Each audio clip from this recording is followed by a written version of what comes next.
Hello everybody. My today's topic is respecting cultural backgrounds.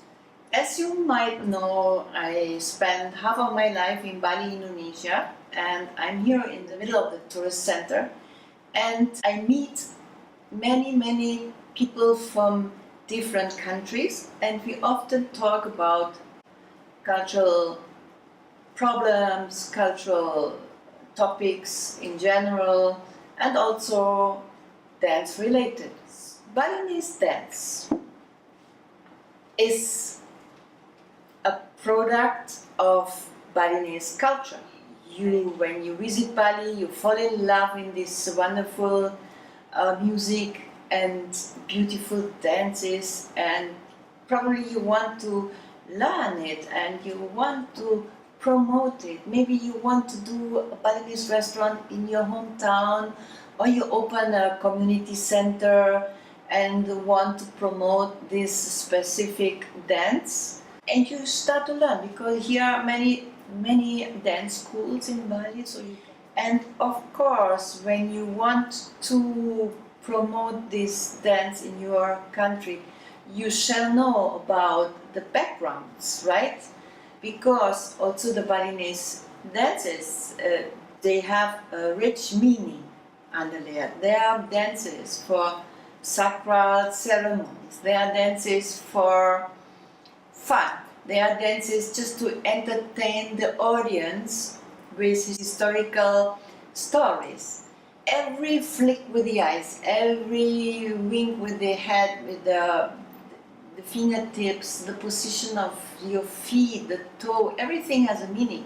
And while you are not only copying the moves to the music, you will also learn when to use and why you use it and why you do this and why you do that. And this, as a teacher who wants to eventually teach it to other people, it's an obligation to know all these backgrounds. You will invite Balinese artists to showcase the dance in its original composition. You would like to work hand in hand with these artists, so that you understand what to do in detail, right?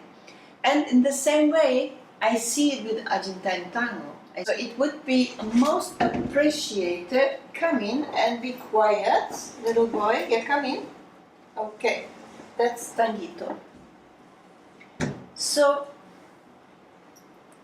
it would be most appreciated for every dancer, teacher, milonga organizer who is calling his or her product Argentine Tango, to know the culture behind, to understand the etiquette, to follow the rules. I see this often not the case, and it makes me a little bit thoughtful about this. In my opinion, it's our obligation, if we call our product Argentine Tango, then it should be as close as possible to the original, right? And therefore, we shall learn in first case what's all about the etiquettes. How are the etiquettes, and why we use them? Huh? Okay, there are a lot of etiquettes, a lot. So then in the traditional milongas in Argentina, they use more etiquettes than in the modern milongas. But there are some main cultural aspects they all have because they are Argentinians. You know, that's why they are just living their culture. They're just living their culture without even knowing it. They are applying these etiquettes because they are living their culture. Cultural elements which are so important for Argentine Tango. This makes the Argentine Tango. And this is why it is different from the others. Even not all the etiquettes are applicable to our cultures, but there are some of the main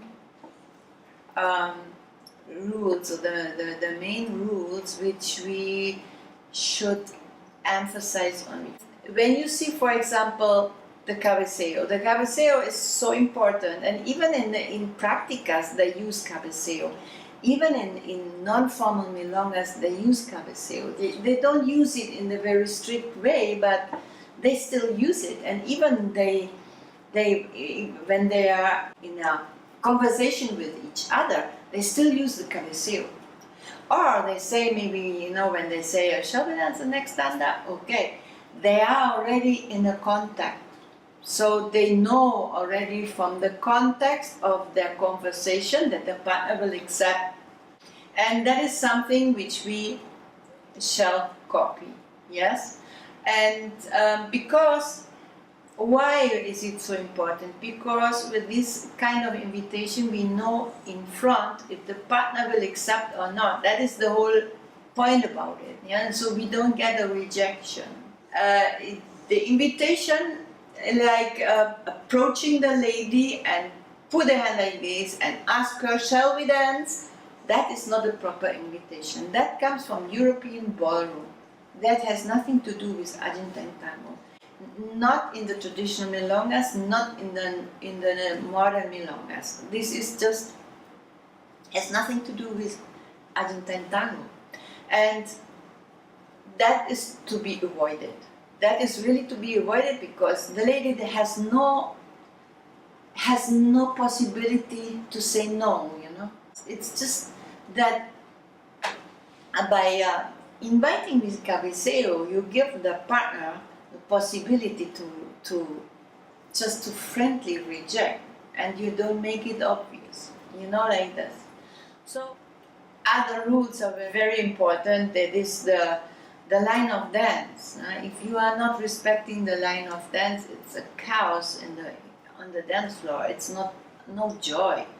Tango is kind of spiritual. If you get distracted by too many things happening on the dance floor which irritates you, then the person cannot connect deeply with the other person. So that is also something which is different from other dances.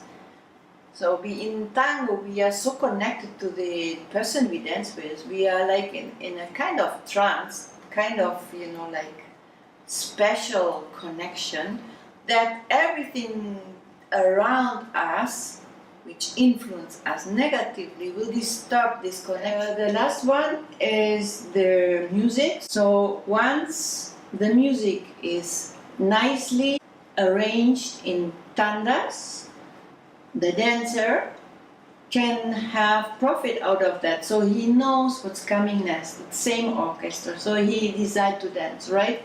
Because it gives him the freedom to dance according to the music he likes.